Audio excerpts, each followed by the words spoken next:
All right. Hi, everybody. This is KidPersist. It is Wednesday, the 29th of April. We'll bow the class in Chinese, Filipino, Thai, Indonesian, French, and Dog Brothers.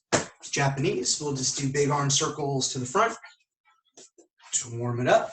Backwards. Palms out. Small or medium circles to the front. Change directions. All right. Palm down, small circles.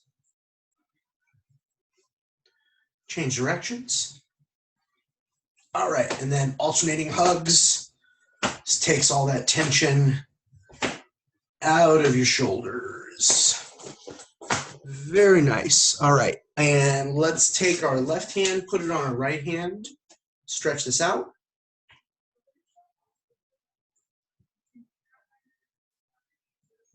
Palm up, stretch the fingers out.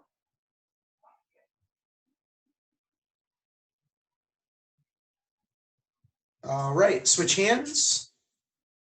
Okay, hi everybody. We're just warming up, so let's get our wrists going. Excellent, palm up, stretched out.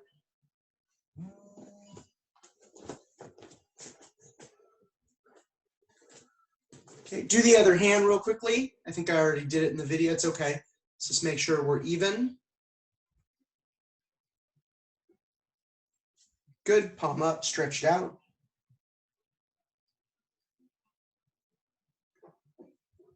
Good, shake all that tension out of your hands and out of your wrists. Sure everything's warmed up. Put your feet together, hands on your knees, knee rotations one direction.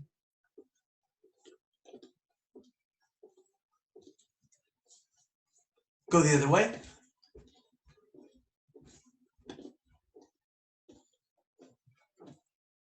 Good. Feet about shoulder width apart, hip rotations one direction.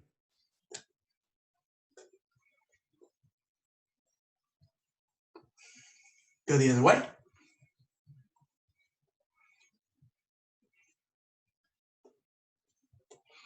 Good. Then let's just do the static work for our heads and our necks. Right hand on your chin, left hand on your right elbow.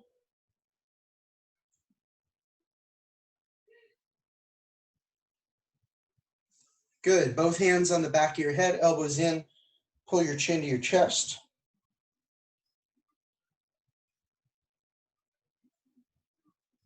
Nice.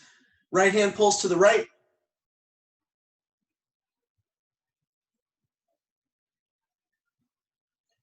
Left hand pulls to the left.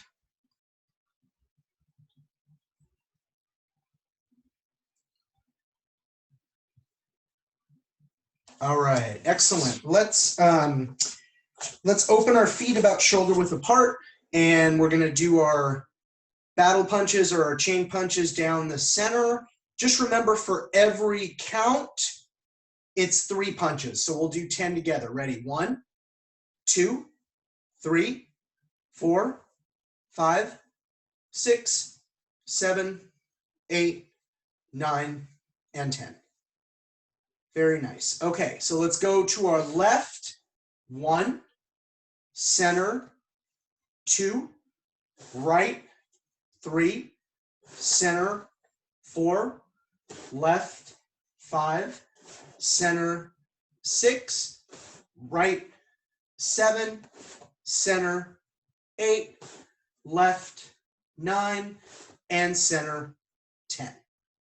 Nice job. All right, pick a foot, come up, balance on one foot. If you have a balance check and you need to just replace your foot, don't get too down on yourselves. Like I keep saying, hardwood floors are actually much easier for me to do this on these mats, or a little bit, because they have a little bit of give. So I might even have a balance check. It's not the end of the world. Ready? 1, 2, 3, 4, 5, 6, 7, 8, 9, and 10. Switch sides. Come up on the other foot. Ready? 1, 2, 3, 4, 5, 6, 7, 8, 9, and 10. Very nice. All right, I'm going to feed you. You don't need anything. So let's do the 2-weapon version of the jump, duck, and block drill. Okay? So round 1, here we go. Duck, jump, block, block, block, duck, jump, jump, jump, duck, block, block, block, block, duck, duck, jump, and duck. Nice job. Really good. Really good. And again, on my end, that's fun to watch with everybody kind of synced up and moving at once. It's really nice to see. Okay, so round 2, as you know by now, is the same, but I have the option of verbally trying to fake you out. So watch the sticks. Don't focus on the sound of my voice. Here we go. Ready, duck, duck, duck. Nice. Duck, duck, block, block, block, block, block, duck, duck, block, block. Good job. Good, good, good, good. And again, I can see by everybody's faces, like that's the right spirit. If you make a mistake, big deal. Okay, everybody's having fun. We're moving the body a little bit, and we're making the best out of the limitations of the technology. This is actually kind of a fun, I much prefer to actually be with you and like actually doing it in person, but this is not a bad second over the technology. It's a lot of fun. So it's nice to see people smiling, because if you make a mistake, I simply believe that people are never perfect, and it's not a big deal. So that's really good. All right, round 3. Same as round 2. We're just going to go a little bit faster, get the body moving. Again, don't listen to what I'm saying. Focus on the sticks. Here we go. Duck, duck, duck, duck, duck, duck, duck, duck, duck, jump, jump, jump, jump, jump, jump, block, block, block, block, block, block, block, block, block, block, block, block. Nice job. Excellent. Really nice. Okay. Everybody's looking good. Let's, again, in the interest of, I don't want you to feel like you're always taking the same class and everything's in the same order. Let's start with single stick, and let's start with our weapons, and then we'll move into the kickboxing modalities for later, okay? So right hand, I'm pretty sure everybody who's here knows the Eskrima 1 numbering system, but let's just review it all together. So just wait for my count. Here we go. Angle 1, 2, 3, 4. Make sure this other hand's up. 5, 6, 7,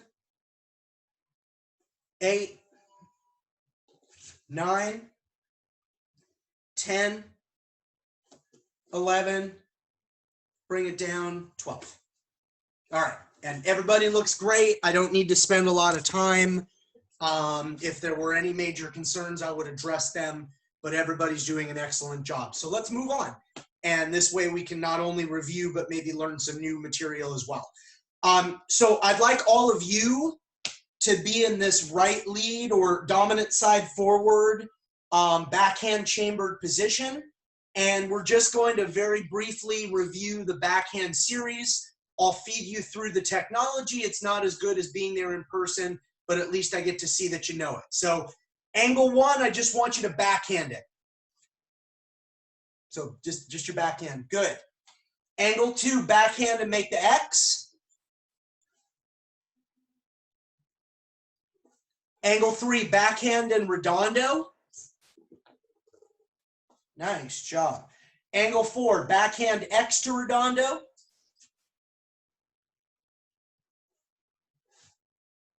And angle five, backhand redondo to the X. Good. Let's just get one more review set of that one more time, and I'll show you what it would look like if your attacker was giving you angles 6 through 12. Okay, so just backhand this angle 6, even though it's awkward. Good. Backhand and make the X off this angle 7. Backhand and make the X. Okay. Backhand and redondo off this 8. I'm sorry, everybody. We froze just a little bit. Give the internet just a second here. There we go. Okay, sorry about that. So let me give you that again. So that was 6, 7. Here's 7. So 8, backhand this and make the redondo.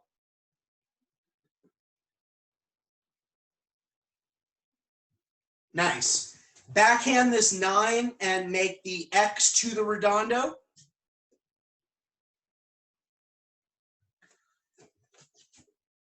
Good. Backhand this 10 and make the redondo to the X.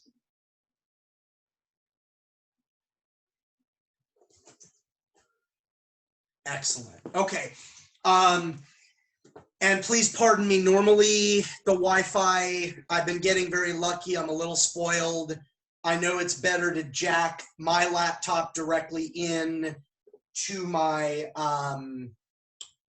with an Ethernet cable, but that's one of the rare times that it's lagged just a little bit. So verbally, and I think everybody is savvy here, just the backhand to the X, the backhand to the redondo, the backhand to the X to the redondo, the backhand to the redondo to the X. That all doesn't seem to be anything that any of you are struggling with, and so we're going to move on. Those are the elements of the backhand series that I teach at the yellow belt level for single stick. So let's go now to this Dog Brothers modality, and we've been working on this, so I'm going to go a little faster.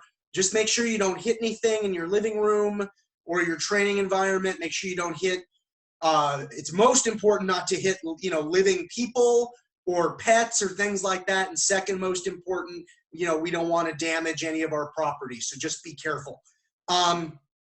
Dog Brothers Power Shot 1 is this tighter forehand angle where we're dropping our weight. We're starting our weight in the front and dropping it back. So let me see everybody just work on that one. Think about a tighter, if our usual angle 1 is one side of the X, this is one side of the hourglass. Let me just see you express that angle. And do pardon me for 1 second here. I don't want you to think that I'm not paying attention. Some people sometimes try to contact me by phone if they're having trouble logging on. Nope, we're good. Okay, good. So Power Shot 1, once again, everybody's looking pretty good. Weights in front, and we're dropping it back. And it's that weight distribution and redistribution. That's the most important part of the technique. Technique 2, it's starting on your left shoulder your weight is in back. So my lead foot, this is my right foot, is very light. All or most of my weight is on my rear foot. And then I'm dropping my weight to the front. And I know after you learn all 12 angles of a Scream of One and you're sort of feeling good about yourself, and that's okay. 12 things is a lot of things to learn and memorize, and you've memorized them. Then when we get to this material, it's almost, well, I'll just use the B word. It's almost maybe boring because it's like one angle at a time in isolation, right? And what we're cultivating is the ability to hit super hard every time with as little effort as possible. So it's a little bit different than like, oh man, I'm feeling pretty good. I got 12 angles memorized here, and that's a lot of material. And you're right, that is a lot of material. Now we're going one by one. We started with one. We're learning how to hit as hard as possible with it. We go to two.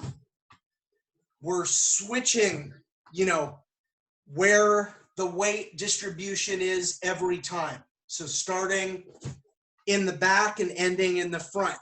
I think I've taught this to you before.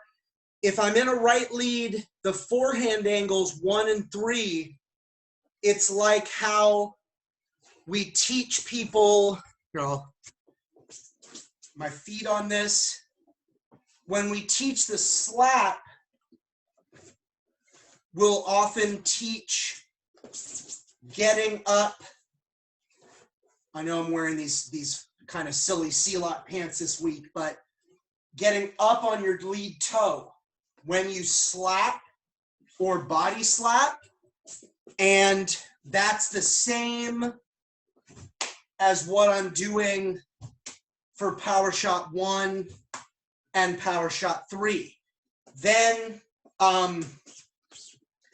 it would be the same. I'm dropping my cross here a little bit.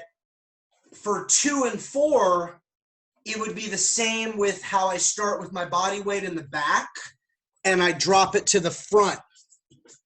So 1 and 3 are like what we do for the slap.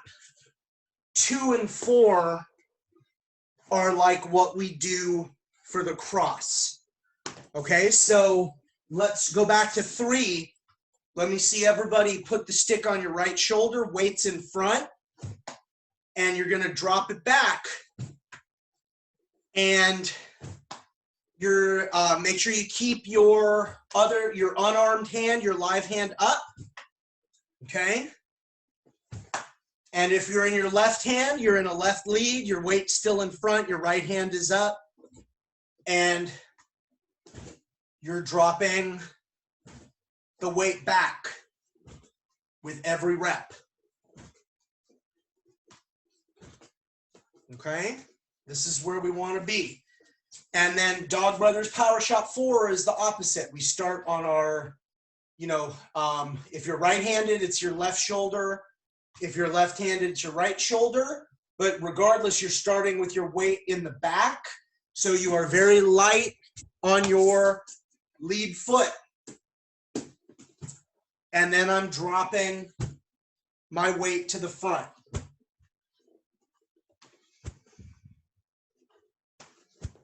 Okay. Now I can hit pretty hard with all these power shots. I'm a natural backhander though, so 2 and 4 are the ones that I prefer because I can hit harder with less effort. But it's going through it, it's exploring them. That's worthwhile. So let's everybody do this, okay? And we're gonna do this in both hands. So follow along with me with my instructions, please, specifically. Put the stick in your right hand, get in a right lead. Start with your weight in front. Ready, power shot 1, go. Power shot 2, go. Power shot 3, go. Power shot 4, go. One more time. Make sure you keep your live hand up, but that looked really good. Okay, and 1, go. 2, 3, and 4. Okay, the only thing that I'm going to say on 1 and 2, and it's only happening every now and then, make sure you're thinking about a target area of somebody roughly the same height as you. Make sure you're not like fighting somebody, you're not putting that power arc low, right? You want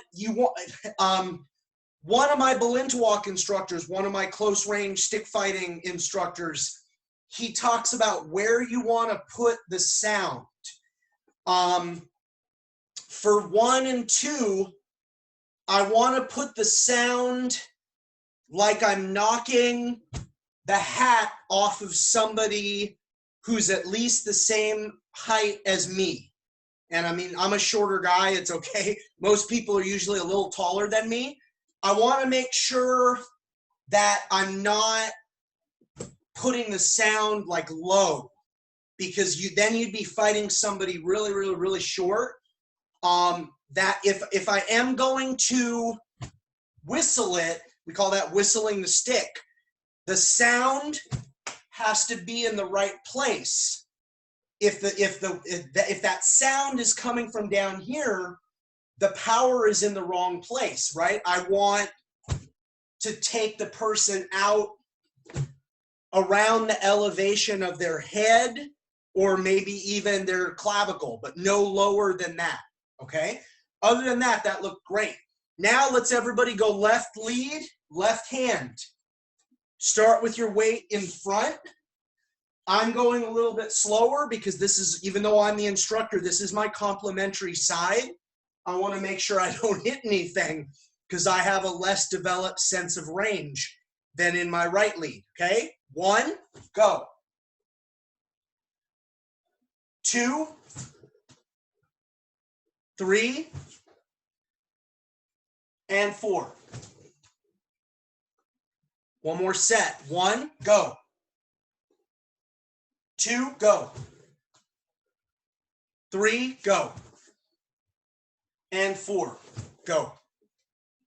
Really nice job. Okay, so tools to help you develop a snaky stick. You can have the stick in either hand, and make sure if you're in your right hand, you're in a right lead. If you're in a left hand, you're in a left lead. But either hand or side is fine. Right now, we don't want to work this. We don't want to work the false lead where I'm holding in my right and I'm in a left lead. There's some more Dog Brothers concepts coming later in the curriculum for that, but not right now. Okay, first tool, the clock. Okay, so this is, from my perspective, if I'm in my right hand, counterclockwise. If I'm in my left hand and left lead, this is clockwise in front of me. And that's the actual direction in which you want to do it, okay? I'm going to go back to my dominant side. And what I like about the clock is you're really defining the area where, if you're my opponent, it's like you've got to get past this imaginary barrier being kind of defined by the stick if you want to hit me. So now try this. You have your clock going, hit one of those power shots, or 1, 2, go right back to your clock.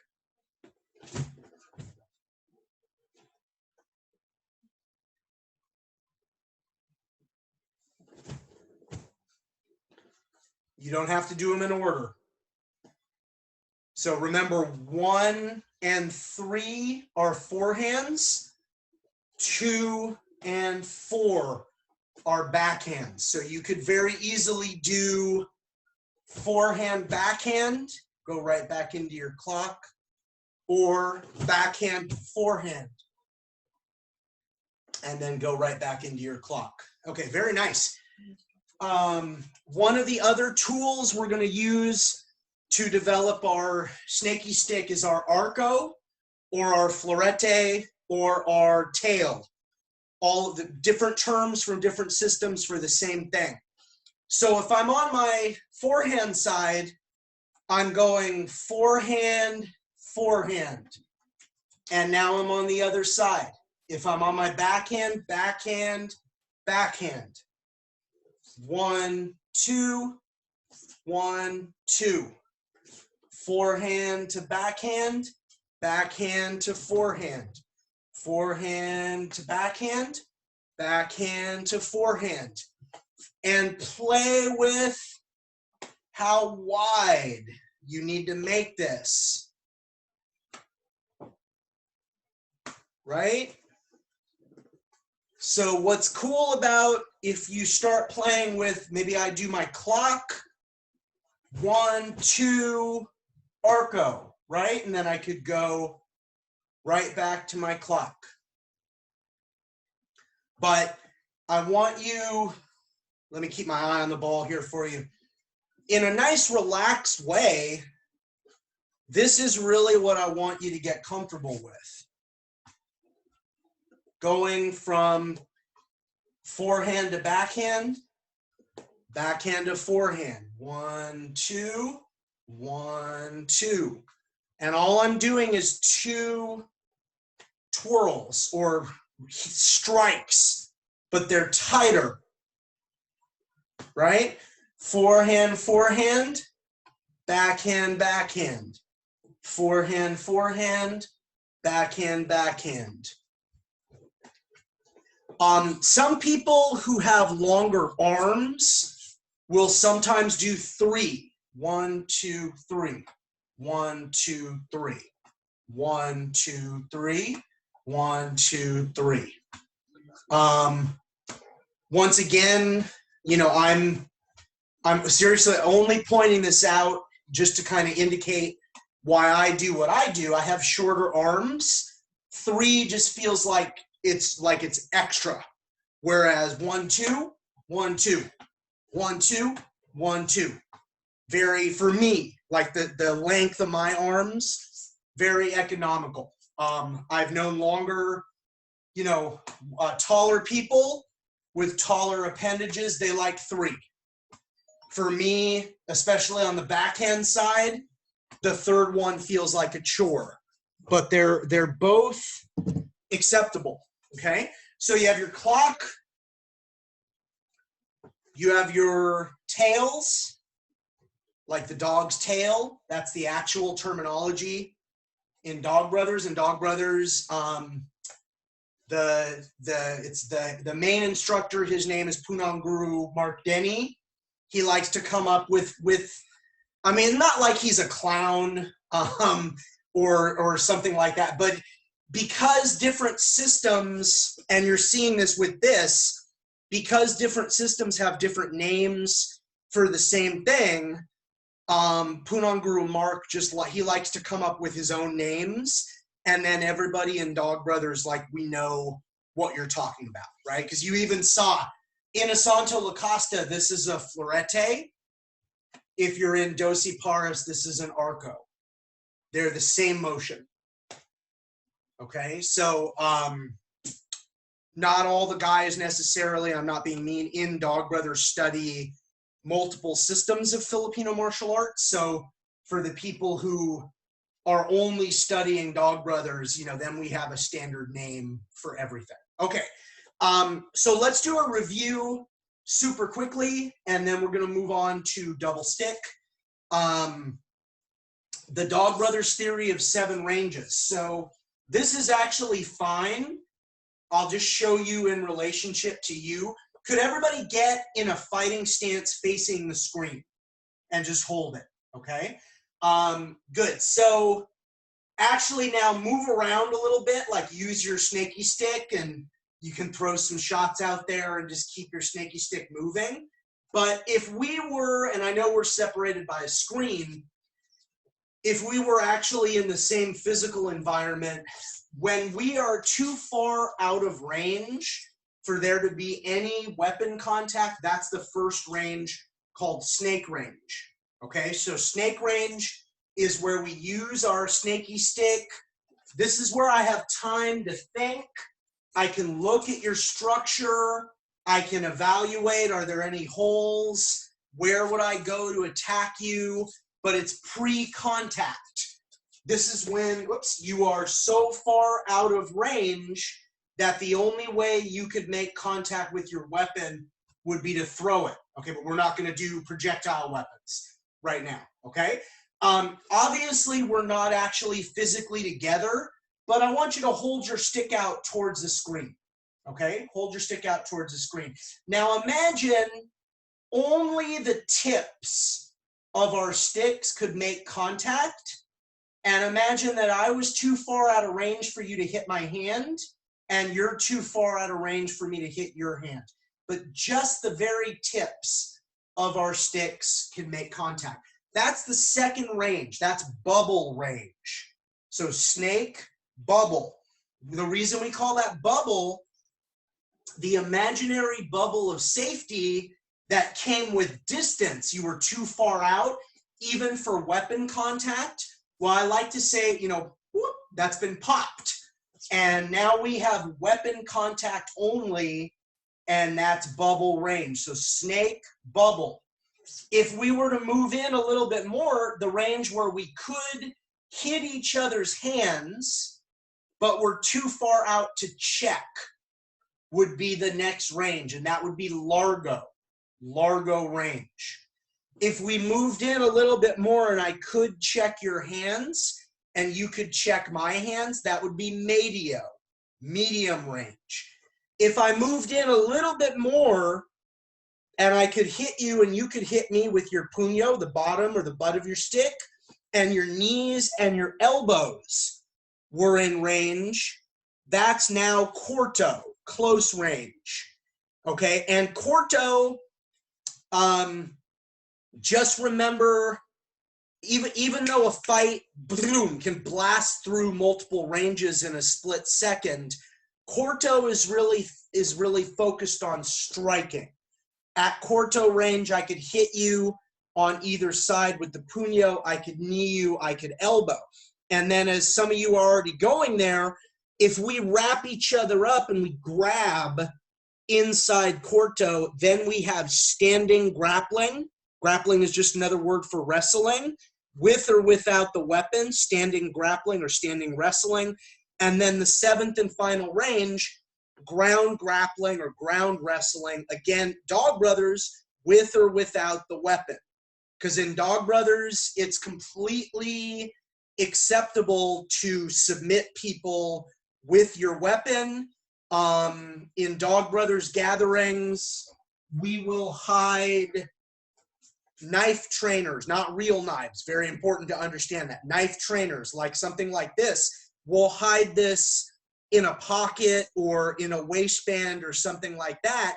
And in Dog Brothers, when it goes into grappling and people are really focused on the wrestling or the submission grappling, sometimes we'll check that person and remind them, hey, this, not that there's anything wrong with submission grappling tournament, but this isn't submission grappling, and this isn't a tournament. This is a simulation of real life martial arts situation. So we can hide a knife trainer if you, and I do it all the time in my fights. I mean, I like grappling. I'm definitely not the best grappler in the organization. And for me, most of the time I'm there to focus on my stick fighting. So if a person really, really, really wants to grapple with me, especially if they're a high-level grappler, they're probably better than me, I'd rather just hide a knife trainer, and while they're all focused on trying to submit me, pull that out and like simulate, you know, ending the fight, if you will. Okay, anyway, so snake, let's start this all over again. We're using our snaky stick. There's no contact. We're too far away. This is where I can evaluate your structure. I can determine how I want to attack you. That's snake range. That's the first range. Bubble range. This is weapon contact only. weapon contact only. So snake, bubble. In a little bit deeper where we can only hit each other's hands. We can't check yet. Largo. In a little bit deeper where we can hand check. Medio. In a little bit deeper where I can hit you with the puño or my knee or my elbow. Corto. If in that range we wrap each other up and we're wrestling, standing grappling, and if we end up on the ground with or without the weapon, ground grappling. So snake, bubble, largo, medio, corto, standing grappling, ground grappling. Again, snake, bubble, largo, medio, corto, standing grappling, ground grappling. When KidPersist participants test this, they go to actually test for their orange belts. I make them basically tell me the ranges in order from the furthest, from snake all the way through ground grappling, and I make them give a short description. Short, couple, sentence or so. Kind of like I've been doing with you. So even if it looked like this, snake, this is too far for any kind of contact, pre-contact. Great. Bubble, this is weapon contact only. Largo, this is where we can hit each other's hands. Medio, this is where we can hand check one another. Corto, this is where we can use the puño and our knees and our elbows.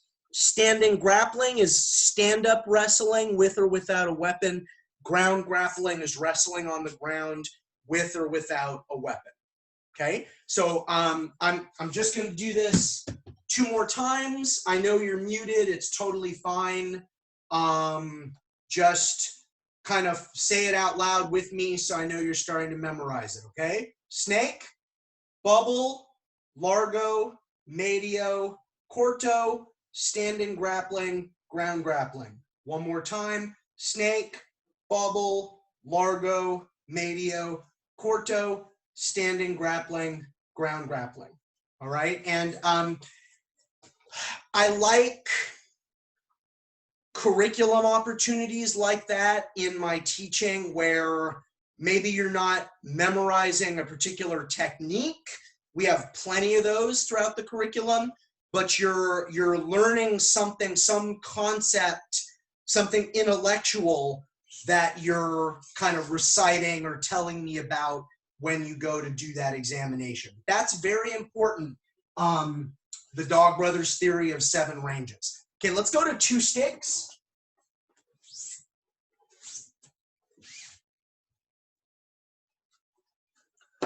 All right, and at the yellow belt requirements, the first level, there's only 2 coordination drills, and they're very simple, and everybody here, I've seen you do them multiple times. So we have Ikas, we make the X, right? Always forehand, backhand, or open side, closed side, open side, closed side. So let me see everybody just do Ikas as 4 beats. 1, 2, 3, 4. 1, 2, 3, 4. 1, 2, 3, 4. 1, 2, 3, 4. Keep that going. Keep that going just so I can see how everybody's progressing. And so I can get a little sip of water here.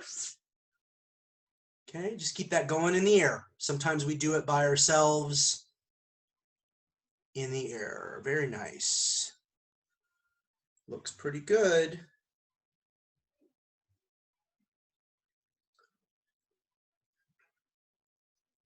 Okay, time. Excellent. Everybody looks good.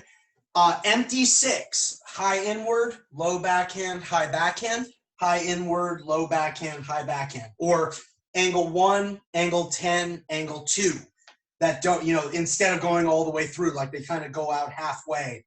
Angle 1, angle 10, angle 2. High inward, low backhand, high backhand. High inward, low backhand, high backhand. So you're just here. 1, 2, 3, 4, 5, 6. 1, 2, 3, 4, 5, 6. 1, 2, 3, 4, 5, 6. Keep that going. Just so I can get a look at everybody. High inward, low backhand, high backhand. Good.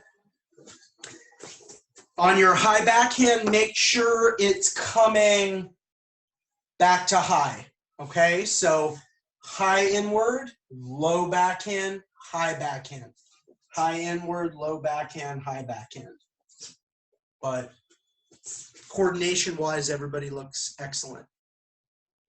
All right, let's continue. We were working on this a little bit on Monday. Let's keep working on our Redondo 6 and our our Redondo 6 and our Umbrella 6, pardon me. So take your left stick, put it under your right arm. Okay, this way everybody's standardized, right? So yeah, we're going inward with the right, over our head, backhand with the left and opening, inward with the right and tucking. And then inward left, backhand right, inward left, tuck the left. Right, left, right, tuck the right. Left, right, left, tuck the left. 1, 2, 3, 4, 5, 6. Inward, backhand, inward, inward, backhand, inward, inward, backhand, inward, inward, backhand, inward. Everybody looks pretty good. Some simple rules for you to help you retain this. The unchambered hand always goes first on each side, excuse me. This hand is chambered, right? The one under my arm. That's what I mean by chambered. So it's always the unchambered hand that goes first. And the hand that goes first on each side will tuck, right? So my right starts this, and after 3 beats, my right hand is tucked. My left starts this, and after 3 beats, my left hand is tucked. So it's a 6-beat drill. 1, 2, 3, 4, 5, 6. 1, 2, 3, 4, 5, 6. 1, 2, 3, 4, 5, 6. Inward, backhand, inward, inward, backhand, inward. And everybody looks pretty good. Very nice.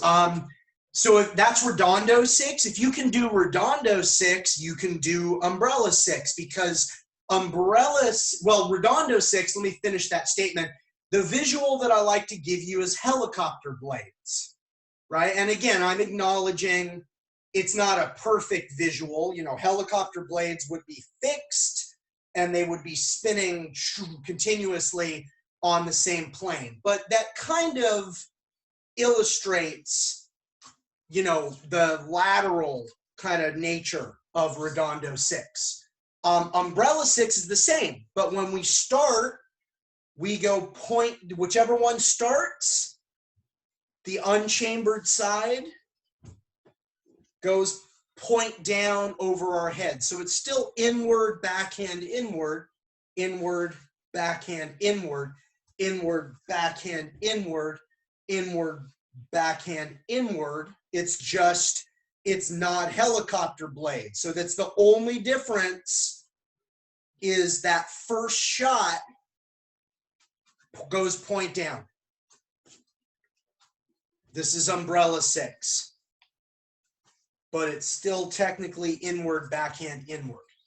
Okay, so if you were to test for your orange belt in the KidPersist program, I would just need to know that if I ask you, okay, show me Redondo 6, that you know this first shot, I'm slowing it down on purpose, on each side, this one here, that goes over my head, it's lateral. And then for Umbrella 6, I would just need you to be able to demo that this first shot that goes over my head drops point down.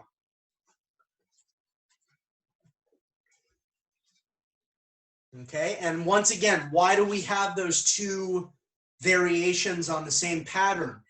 Redondo 6 is when you're feeling confident and you want to just come in and take put the person away, end the fight, like just boom, come in, right? Umbrella 6 is more when you want to strike and kind of feel out the situation. You're not sure what kind of a response that first shot is going to draw. So you're a little bit more cautious. All right. And there's nothing, like I'll say this, it's going to sound like I'm making an egotistical statement, and I'm not. I'm a really good stick fighter. There's still people that scare me all the time. All right. Whether they're super big or just talented or whatever it is, or I even have to just consider, hey, this person's better than me. There's all kinds of reasons where I'm moving around and, I want a structure that doesn't punish me for throwing a shot out there and seeing how that person responds. That would be more like the umbrella 6 structure. Whereas once again, if just everything's going my way, whoa, and I just want to enter, one side of the Redondo 6 might be a better choice if I'm feeling good. Okay, so here's what you might try as well. Take your sticks out. Go 1 set Ikis, 1 set empty 6. Tuck the left, 1 set Redondo 6, 1 set umbrella 6. Okay, so that's something I'm also kind of giving you. I know you're probably going to hate this word because everybody hates this word. I'm giving you a little bit of homework because that's something you can do on your own without me. All right. And as martial artists, we always have to look for things that we can do on our own without our instructors. And it's that practice time, that solo practice and review time, that homework time that really accelerates our learning. What you're all doing, coming to class consistently and training really diligently during class time, that's awesome. That's the first step. To really accelerate your learning, you got to put in a little bit of extra practice time and a little bit of homework time. Those are synonyms for the same thing, right? So you could be completely by yourself. Ikis, Ikis, empty 6, empty 6, Redondo 6, umbrella 6, and then untuck this. And then this group is so good, you could probably manage this. If you want to challenge yourself, start with your left. Ikis, Ikis, empty 6, empty 6, Redondo 6, umbrella 6. Okay? And your power shots, you don't need to put a stick down. I'm just showing you this. Your Dog Brothers power shots are something, you don't need anybody, right? You could do 30-second rounds, just a single shot, maybe to an arco to reset it, right? After 30 seconds, power shot 2, boom, or maybe with an arco to reset it. After 30 seconds, power shot 3, right? And in 2 minutes, you've gotten tons of reps on your own, and you don't need me for that. And then maybe you take another 2 minutes, you put the stick in your other hand, 30 seconds, power shot 1, you look at the clock, maybe you're using a phone or some kind of timer, and then, 30 seconds, power shot 3, and then 30 seconds, power shot 4, right? I'm just trying to point out some ways that you can practice on your own. And again, this group, we're going to stay with Filipino martial arts the next few minutes. Even your kickboxing combinations, if you're by yourself, roundhouse kick, cross, slap, cross, roundhouse kick. Those are all things that you can practice on your own. Not that I love being a martial arts instructor, and I love that people like you make the time to actually attend my classes, and that's awesome. And that's the first step. The next step in really accelerating your learning is practicing on your own time, you know, practicing in between class times. Okay, so anyways, let me just look at the curriculum and remind myself where we're headed. All right.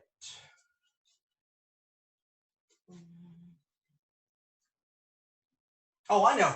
Let's everybody, can you put one stick down, and we need a stick and a short object. So like, I'm going to use a stick and a pencil.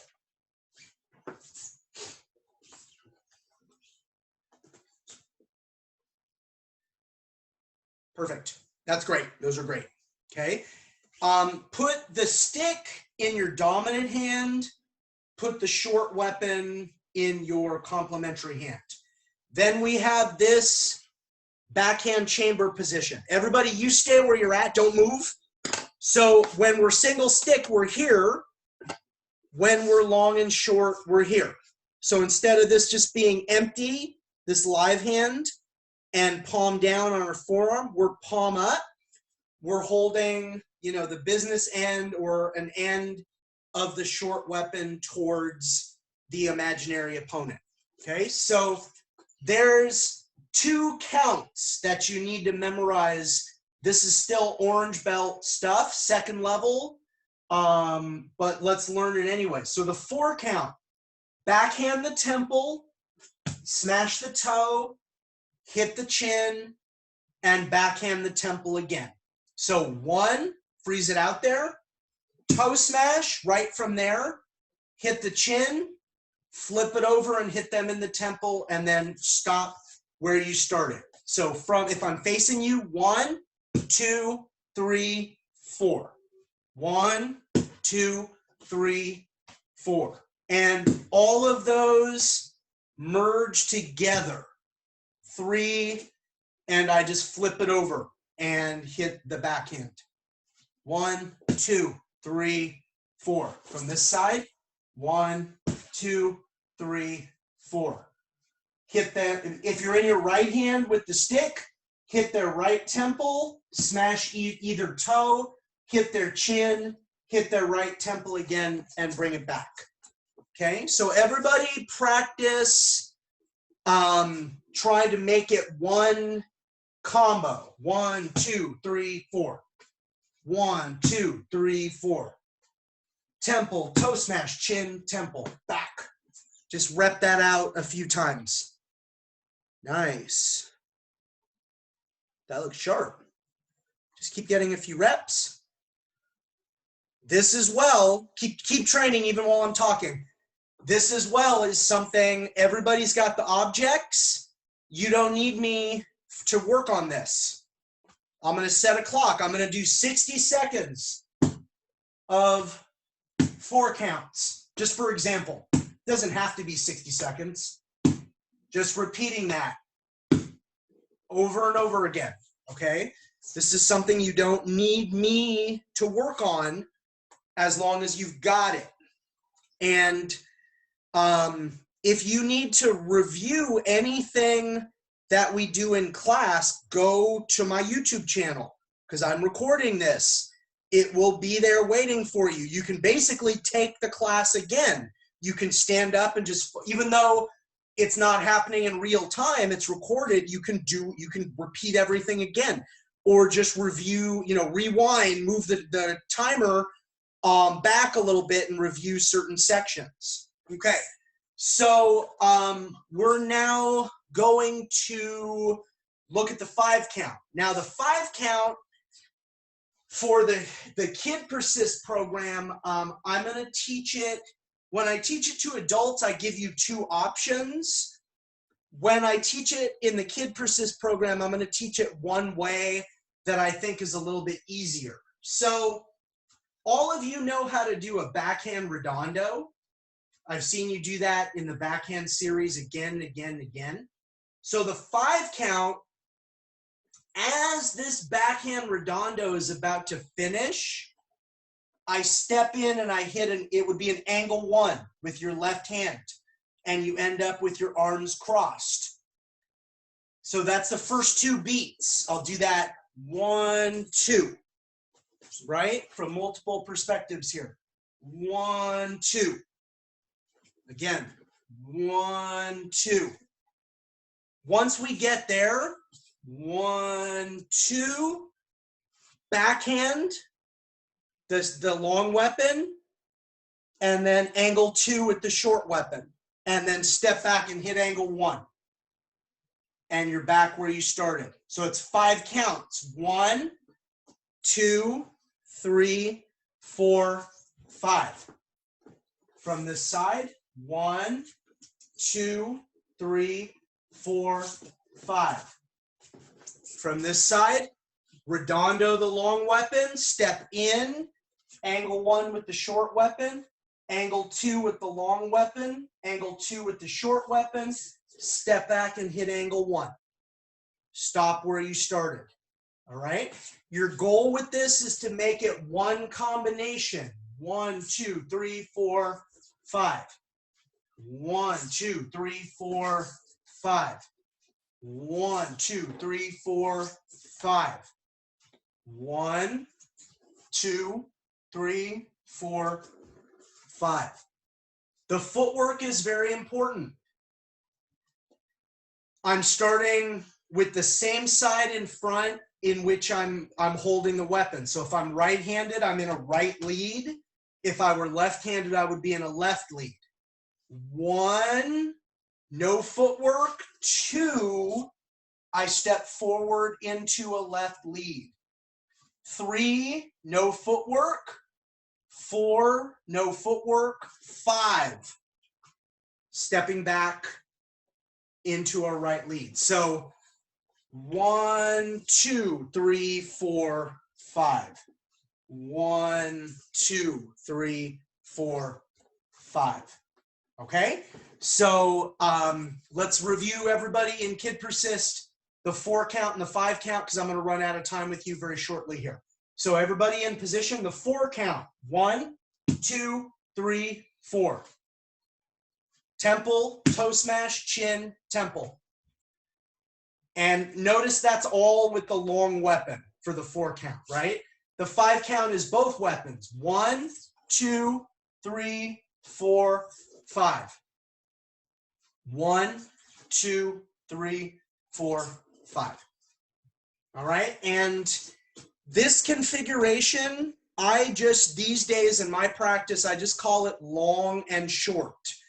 In the KidPersist program, we're learning this as a stick and a shorter stick.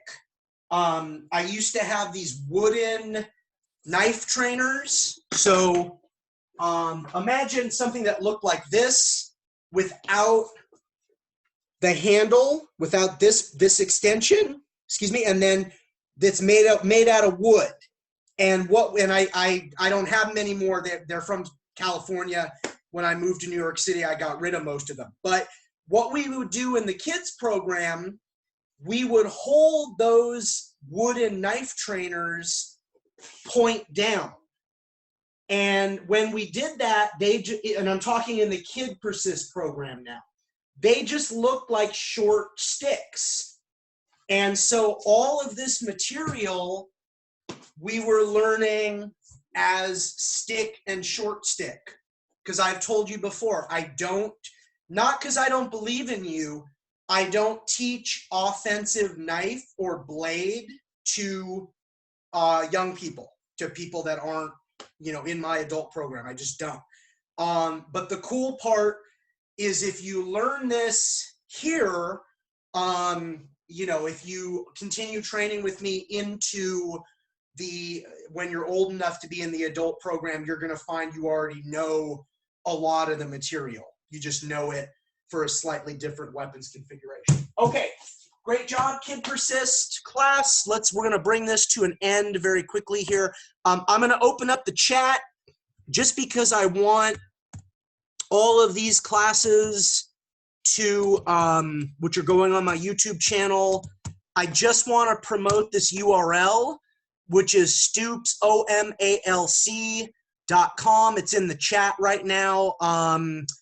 And that will give you more information about if you'd like to formalize your training relationship with me, even at a distance, and earn rank under me. Okay, Daniel, you don't need to worry about this because you're already one of my students here in New York. You're just continuing online. Okay, and at the risk of being commercial, even if you don't want to do that yourself, the more people that you can just share these classes, my YouTube channel, and that link with, the better, right? Because we're all just trying to kind of get through this time period together. Okay, great job, everybody. Let's bow. KidPersist out.